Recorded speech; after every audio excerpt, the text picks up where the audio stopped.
हरियाणा के मुख्यमंत्री नायब सिंह सैनी का कहना है कि हरियाणा डबल इंजन की सरकार स्वास्थ्य सुविधाओं को आधुनिक बनाने, स्वैच्छिक रक्तदान को बढ़ावा देने और ब्लड बैंक सेवाओं की गुणवत्ता सुनिश्चित करने के लिए लगातार काम कर रही है। सरकार ये भी सुनिश्चित करी है कि हरियाणा में ब्लड ट्रांसफ्यूजन सेवाओं को उच्चतम मानक बना रहे और प्रत्येक नागरिक को समय पर सुरक्षित रक्त उपलब्ध हो सके। ये रिपोर्ट देखिए।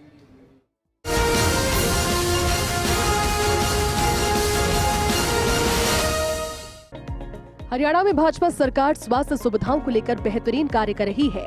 मुख्यमंत्री नायब सिंह सैनी ने कहा कि वर्तमान में हरियाणा में कुल 149 ब्लड सेंटर कार्यरत हैं, जिनके माध्यम से इस वर्ष 3,30,000 यूनिट्स ब्लड एकत्रित करने का लक्ष्य रखा गया है। उन्होंने बताया कि निर्धारित लक्ष्यों के तहत अब तक 2,22,433 यूनिट ब्लड एकत्रित किया जा चुका है। मुख्यमंत्री ने कहा कि हरियाणा सैनिकों, किसानों और युवाओं की भूमि है। ये हमारे लिए गर्व की बात है कि एक तरफ औद्योगिक पहचान के रूप में देश भर में अग्रणी है, तो दूसरी ओर स्वैच्छिक रक्तदान के क्षेत्र में भी अब हरियाणा अपनी अलग पहचान बना रहा है।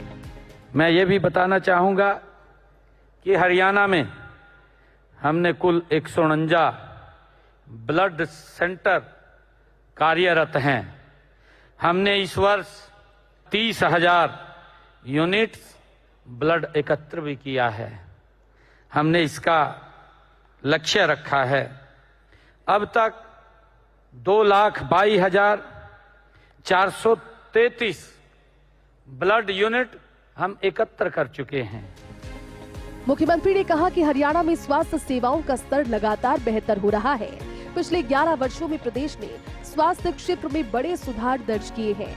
जहां पहले 30 बेड के अस्पताल हुआ करते थे, वहां अब 100 बेड की सुविधा उपलब्ध है। 100 बेड वाले अस्पतालों को 200 बेड और 200 बेड वाले अस्पतालों को 400 बेड तक विस्तार दिया गया है।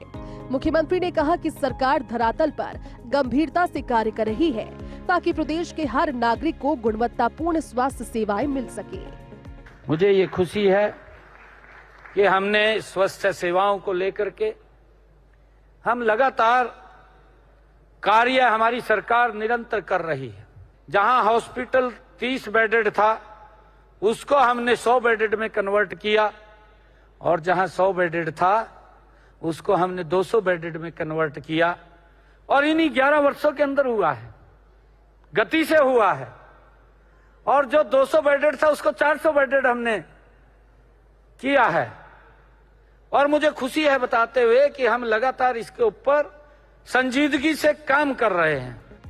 मुख्यमंत्री ने कहा कि समय की मांग के अनुसार हमें next generation blood testing, artificial intelligence आधारित रक्त मिलान और आर्टिफिशियल ब्लड जैसे अनुसंधानों को प्रोत्साहित करना चाहिए। उन्होंने सुझाव दिया कि डिजिटल हेल्थ मिशन के तहत ब्लड डोनेशन और ट्रांसफ्यूजन को ट्रैक करने के लिए मोबाइल ऐप और वेब पोर्टल विकसित किए जाने चाहिए।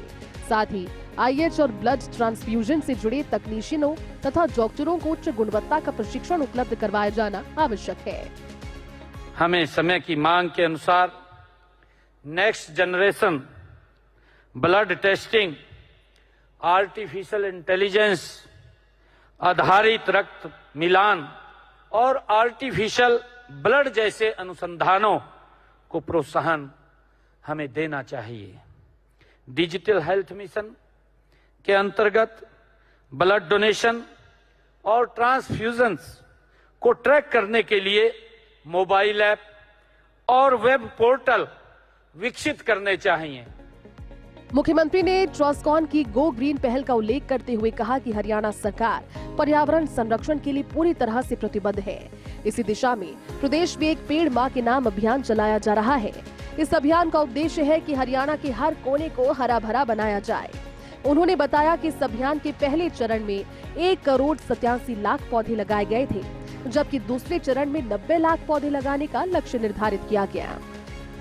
मुझे यह जानकर खुशी है कि ट्रॉस्कॉन 2025 पहला भारतीय चिकित्सा सम्मेलन है जिसने गो ग्रीन इनिशिएटिव शुरू किया है।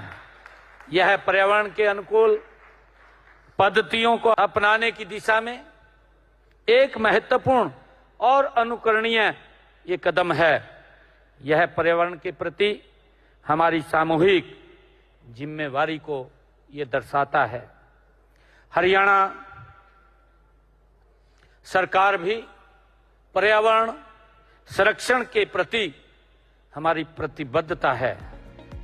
बहरहाल प्रधानमंत्री नरेंद्र मोदी के जन्मदिवस पर शुरू हुए सेवा पखवाड़े के तहत प्रदेश भर में रक्तदान के लिए लोगों में उत्साह देखा जा रहा है। लोग बढ़ चढ़कर रक्तदान और अंगदान में भाग ले रहे हैं, जिससे समाज में जागरूकता, सेवा भाव की मिसाल स्थापित हो रही है। हरियाणा सरकार स्वास्थ्य सेवाओं को लगातार सुदृढ़ बना रही है। प्रदेश के सभी सरकारी अस्पतालों में किडनी पेशेंट्स के लिए डायलिसिस पूरी तरह से निःशुल्क कर दिया गया है। चंडीगढ़ से फर्स्ट इंडिया के लिए डॉक्टर थानेश्वर शर्मा की रिपोर्ट।